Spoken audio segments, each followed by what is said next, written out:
आजपासून महसूल विभागाच्या क्रीडा स्पर्धा सुरू झालेल्या आहे, काय सांगणार सर?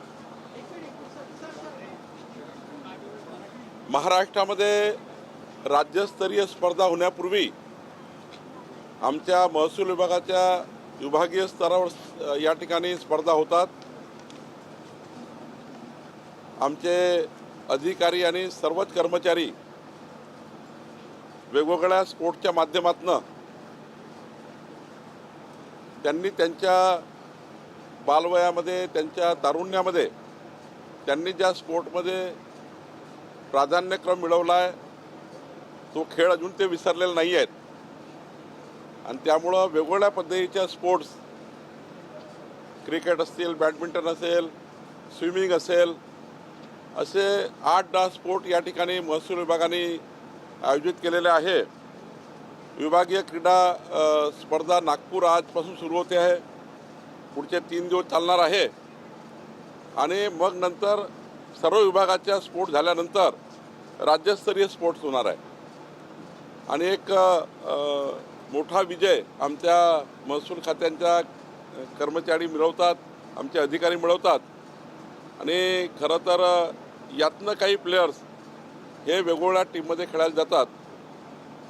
मी महसूल विभागाने या रोजच्या कामासोबतच रोजच्या ताणतणाव असलेल्या महसूल खात्याच्या अधिकाऱ्यांच्या कामासोबतच स्पोर्टमध्ये सुद्धा त्यांनी प्राधान्य आणि प्रावीण्य मिळवलेलं आहे।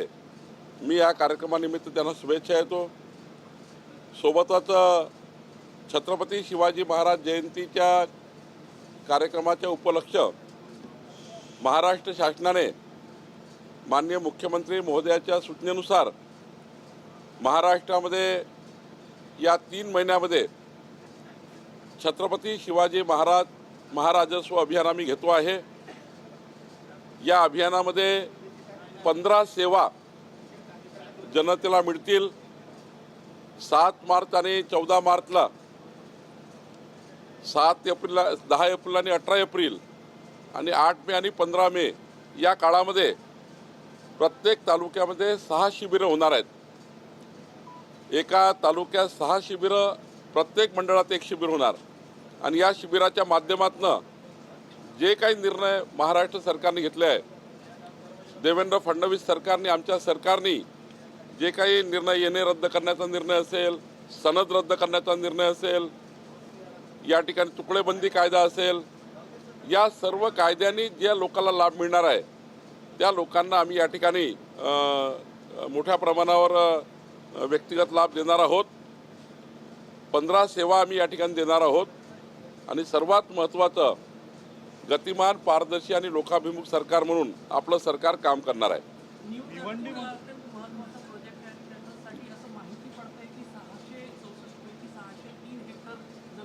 कन्सेंट मिळालाय, आता शेतकऱ्यांना वाट आहे की दर काय डिक्लेअर केला जातो, पुढचे टप्पे कसे होणार आणि कधी होणार? जे काही पॅकेज आम्ही नवीन नागपूरला तयार केलं आहे ते उत्कृष्ट पॅकेज आहे।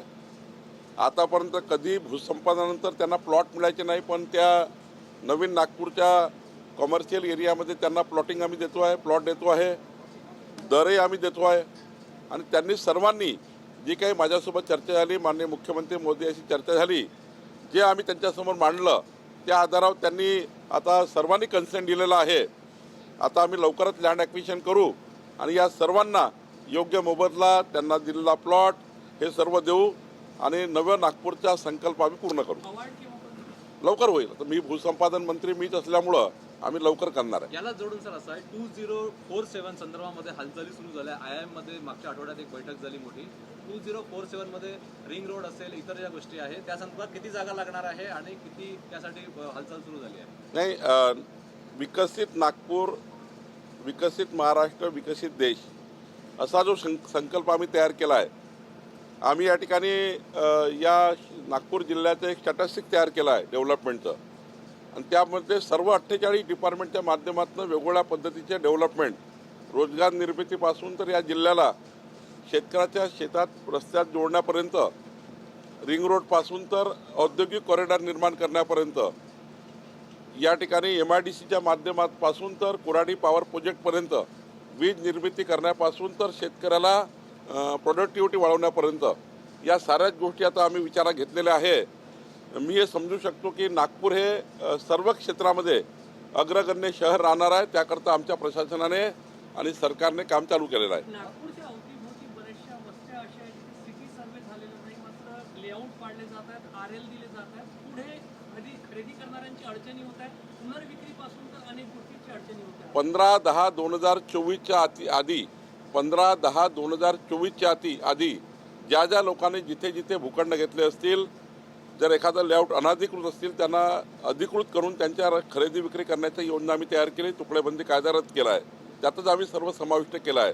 पण यानंतर मात्र 15/10/2024 नंतर मात्र कुठले अनधिकृत अभिन्यास चालणार नाही. 15/10/2024 नंतर जो नियमाचं त्या ठिकाणी पालन करणार आहे त्यावर कडक कारवाई, फौजदारी गुन्हे आम्ही दाखल करणार आहे. 15/10/2024च्या आत जे काही बांधकामं झाले, गुंठेवारी कायदा आणि तुकडेबंदी कायदा यामधील जी SOP आम्ही तयार केली त्याचे रेग्युलेशन आम्ही करू. पण नंतर मात्र 15/10/2024 नंतर याला माफी नाही आहे. हे असं त्या ठिकाणी अवाढव्य पद्धतीने चाललेलं बांधकाम हे चालणार नाही. रिजनल प्लॅनमधलं तरतुदी आम्ही पालन करू. UDCPR आणि DP प्लॅनमधलं तरतुदी आम्ही पालन करू. यानंतर मात्र चुकीच्या पद्धतीने केलं तर त्यांना काही आम्ही सोडणार नाही.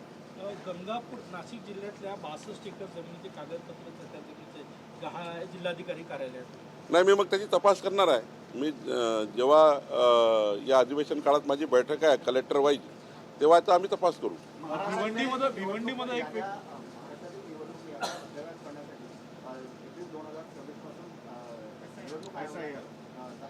अत्यंत चांगला आहे की SIR झाला पाहिजे. आपली नेहमीची ओरड संपून जाईल. मागच्या 20 वर्षापासून आपण कितीदा कोर्टात जावं लागलं, कुठं जावं लागलं, डबल नाव, तिबर नाव, चौबर नाव, आणि त्यामुळे याचा SIR झाला पाहिजे. आणि SIR झाल्यानंतर मात्र शुद्ध मतदार यादी लोकांना मिळेल आणि त्यातनं मग डुप्लिकेशन थांबेल. एखाद्या वेळी आपण जे डुप्लिकेट वोट टाकतं ते थांबेल आणि शुद्ध यादी लोकांना मिळेल. भिवंडीमध्ये पहिल्यांदा भाजपचा एक गट अर्थसंकल्पामध्ये 35,000 कोटीची तरतूद करावी लागणार आहे. त्या अनुषंगाने सरकारने पावलं सुद्धा उचलायला सुरुवात केली. शेतकऱ्यांची कर्जमाफी आदर्श लोकशाही करता, आदर्श निवडणुका करता किती तरतूद केली तर सरकार करेल, किती पैसा लागला तर सरकार त्या ठिकाणी टाकेल. पण आदर्श मतदार यादी, आदर्श निवडणुका झाल्या पाहिजे, निवडणुका पारदर्शी झाल्या पाहिजे, भूमिका आमची आहे. म्हणून या ठिकाणी जो SIR निवडणूक आयोगाने लावलेला आहे त्या SIRला लागणारा पैसा सरकार उपलब्ध करणार आहे. सहकार बँका ज्या आहेत त्या शेतकरी कर्जमाफीबाबत डेटा गोळा करतायत महाराष्ट्रामध्ये. सरकारनं हालचाल सुरू केली की काय? नाही, सहकार कायद्याअंतर्गत जे लोकांची पिळवणूक झाली आहे शेतकऱ्यांची, ती पिळवणूक झाली आहे त्या शेतकऱ्यांना रिलीफ देणे आणि पुढच्या काळामध्ये आपल्या गरीब शेतकऱ्याची फसवणूक होणार नाही याची काळजी घेणे.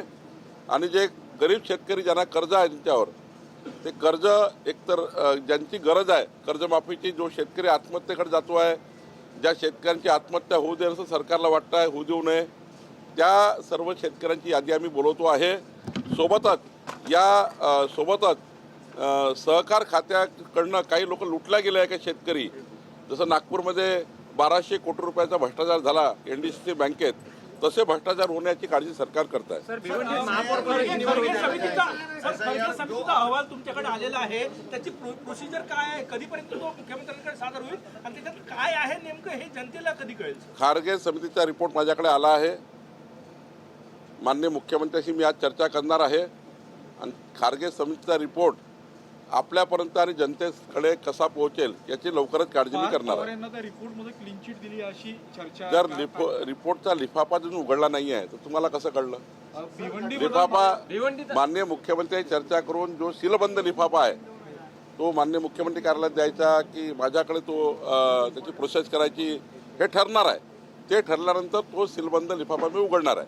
भिवंडीमध्ये महापौर पद निवड होते, भाजपच्या बंडखोर गटाला काँग्रेसने पाठिंबा दिला. त्याच्याबद्दल मी नंतर बोलतो. जिल्ह्यामध्ये मोठ्या प्रमाणात रेती तस्करी होत्या, रेती चोरी होत्या. गेल्या वेळेस जिल्हाधिकाऱ्यांनी दंडही ठोठावला होता, मात्र अजूनही ते सुरू. नाही, गडचिरोलीमध्ये प्रामुख्याने आता ज्या निविदा निघालेल्या आहेत त्यामुळं तिथली चोरी थांबणार आहे. थोडा वेळ लागला कारण गडचिरोलीमध्ये थोडा पाणी होता त्यामुळं निविदा उशिरा झाल्या. पण अजून काही जर आपल्याला माहिती असेल तर नक्की आम्ही, आमचे विभागीय आयुक्त या ठिकाणी आहेत, विभागीय आयुक्त लक्ष टाकतील आणि गडचिरोलीची वाळू चोरी बाकी ठिकाणची तर बऱ्यापैकी आम्ही लगाम लावलेला आहे.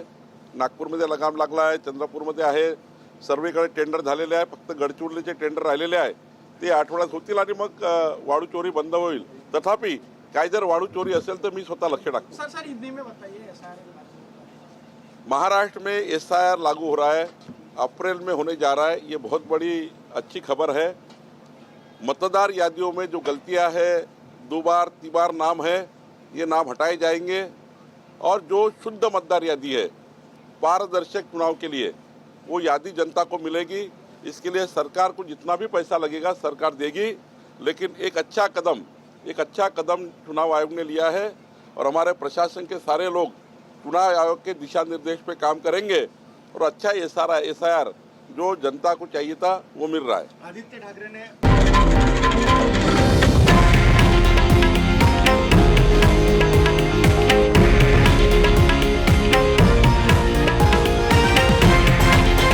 हे आहे देशातील नंबर 1 न्यूज नेटवर्क आणि आपण पाहत आहात TV9 मराठी, एकमेव.